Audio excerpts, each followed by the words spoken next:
ಮುಖ್ಯಮಂತ್ರಿಗಳು ರೈತರ ಮೇಲೆ ಕೇಸನ್ನ ದಾಖಲು ಮಾಡಿ ಅವ್ರನ್ನ ಬೆದರಿಸಿ ಹೆದರಿಸಿ ರೈತರನ್ನ ಬೀದಿಗೆ ತಂದು ಜಮೀನನ್ನ ಕಸ್ಕೊಳ್ಬಹುದು ಅನ್ನುವ ಭ್ರಮೆನಲ್ಲಿ ಅವರೇನಾದ್ರು ಇದ್ರೆ ಆ ಭ್ರಮೆಯಿಂದ ಹೊರಗೆ ಬರಬೇಕು ಅಂತೇಳಿ ತಮ್ಮ ಮುಖೇನ ನಾನು ಆಗ್ರಹ ಪಡಿಸ್ತಾ ಇದ್ದೇನೆ. ಒಬ್ಬ ರಾಜ್ಯದ ಮುಖ್ಯಮಂತ್ರಿಗಳಾಗಿ ರೈತರ ಸಂಕಷ್ಟಕ್ಕೆ ಸ್ಪಂದನೆ ಮಾಡಬೇಕಾಗಿರ್ತಕ್ಕಂಥ ಕರ್ತವ್ಯ ಅವ್ರ ಮೇಲಿದೆ. ಈ ರೀತಿ ದಬ್ಬಾಳಿಕೆ ಮಾಡೋದಕ್ಕಲ್ಲ ನೀವು ರಾಜ್ಯದ ಮುಖ್ಯಮಂತ್ರಿಗಳಾಗಿರುವಂತದ್ದು. ಹಾಗಾಗಿ ಈಗಲೂ ಕೂಡ ಕಾಲ ಮಿಂಚಿಲ್ಲ, ಜನ ಬೀದಿಗಿಳಿದಾಗಿದೆ. ಇವತ್ತು ಬಿಡದಿ ವಿಚಾರದಲ್ಲಿ ಟೌನ್ಶಿಪ್ ಬಗ್ಗೆ ತಲೆ ಕೆಡಿಸ್ಕೊಳ್ದೇನೆ ಉತ್ತರ ಕರ್ನಾಟಕದ ಅಭಿವೃದ್ಧಿ ಬಗ್ಗೆ ತಲೆ ಕೆಡಿಸ್ಕೊಳ್ಳಿ.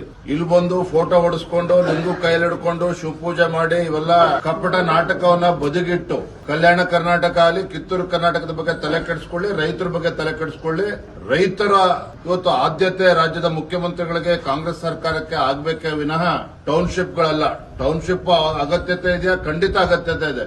ಆದ್ರೆ ರೈತರ ಜಮೀನನ್ನ ಕಸ್ಕೊಂಡ್ ಮಾಡೋದಕ್ಕೆ ಸಾಧ್ಯ ಇಲ್ಲ. ನಿಜವಾಗ್ಲೂ ಕೂಡ ನೀವು ಅಭಿವೃದ್ಧಿಯ ಬಗ್ಗೆ ಕಾಳಜಿನೇ ಆಗಿದ್ರೆ ಬೆಂಗಳೂರು ಅಭಿವೃದ್ಧಿ ಆದ್ರೆ ಇಡೀ ರಾಜ್ಯದ ಅಭಿವೃದ್ಧಿಯನ್ನ ಭ್ರಮೆನಲ್ಲಿ ಇವತ್ತು ಕಾಂಗ್ರೆಸ್ ಸರ್ಕಾರ ಏನಿದೆ ಅದರಿಂದ ಹೊರಗೆ ಬಂದು ಉತ್ತರ ಕರ್ನಾಟಕದಲ್ಲಿ ಯಾವ ರೀತಿ ಅಭಿವೃದ್ಧಿ ಪಡಿಸಬೇಕು ಅದ್ರ ಕಡೆ ಗಮನ ಹರಿಸಲಿ. ಬಿಡದಿ ಟೌನ್ಶಿಪ್ ಜೊತೆಗೆ ಕನಕಪುರದಲ್ಲಿ ಏರ್ಪೋರ್ಟ್ ಅನ್ನ ಏನ್ ಮಾಡೋದಕ್ಕೆ ಹೊರಟಿದ್ದಾರಲ್ಲ, ಇವೆರಡೂ ಕೂಡ ಒಟ್ಟೊಟ್ಟಿಗೆ ಸೇರ್ಕೊಂಡಿದೆ. ಮತ್ತೆ ಡಿ.ಕೆ. ಶಿವಕುಮಾರ್ ಅವರು 100 ಎಕರೆ ಅಲ್ಲ 1000 ಎಕರೆ ಜಮೀನನ್ನ ಅಲ್ಲಿ ಇದೆ ಅನ್ನೋ ಚರ್ಚೆಗಳು ಕೂಡ ಅಲ್ಲಿ ಜನಸಾಮಾನ್ಯರು ಮಾತನಾಡ್ತಾ ಇದ್ದಾರೆ. ನಾನು ಅದಕ್ಕೆ ಅವತ್ತಿನ ಕೂಡ ಹೇಳ್ತಾ ಇರುವಂತದ್ದು, ರಾಜ್ಯದ ಮುಖ್ಯಮಂತ್ರಿಗಳಿಗೆ ರೈತರ ಬಗ್ಗೆ ಆಸಕ್ತಿ ಇರಬೇಕೇ ವಿನಃ ರಿಯಲ್ ಎಸ್ಟೇಟ್ ಬಗ್ಗೆ ಅಲ್ಲ.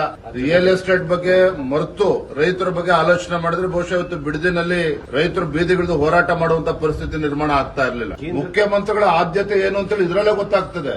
ಮುಖ್ಯಮಂತ್ರಿಯಾಗಿ ಅಧಿಕಾರ ಸ್ವೀಕಾರ ಮಾಡ್ಕೊಳ್ತಿದ್ದಾಗನೆ ಬಿಡದಿ ಟೌನ್ಶಿಪ್ ನೆನಪಾಗ್ತದೆ. ಮುಖ್ಯಮಂತ್ರಿಗಳಾಗಿ ಅಧಿಕಾರ ಸ್ವೀಕಾರ ಮಾಡ್ಕೊಳ್ತಿದ್ದಂಗೆ ಕನಕಪುರದಲ್ಲಿ ಏರ್ಪೋರ್ಟ್ ಬಗ್ಗೆ ತಲೆ ಕೆಡಿಸಿಕೊಂಡಿದ್ದಾರೆ. ನಾನು ಇದ್ರ ಬಗ್ಗೆ ಮುಖ್ಯಮಂತ್ರಿಗಳ ಪತ್ರವನ್ನು ಕೂಡ ಬರೆಯಲಿದ್ದೇನೆ. ಇವತ್ತು ನಿಜವಾಗ್ಲೂ ಕೂಡ ಏರ್ಪೋರ್ಟ್ ಆಗಬೇಕಾದ್ರೆ ಬೆಂಗಳೂರು ಮತ್ತು ತುಮಕೂರು ಆಜುಬಾಜಿನಲ್ಲಿ ಆಗಬೇಕಾಗ್ತದೆ. ಉತ್ತರ ಕರ್ನಾಟಕಕ್ಕೂ ಕೂಡ ಇದರಿಂದ ಲಾಭ ಆಗ್ತದೆ. ಸೊ ಏರ್ಪೋರ್ಟ್ ಅಲ್ಲಿ ಶಿಫ್ಟ್ ಆದ್ರೆ ಆಟೋಮೆಟಿಕ್ ಆಗಿ ಬಿಡದಿ ಬಗ್ಗೆನೂ ಕೂಡ ಅವರ ಆಸಕ್ತಿ ಕಡಿಮೆ ಆಗ್ತದೆ ಮುಖ್ಯಮಂತ್ರಿಗಳಿಗೆ.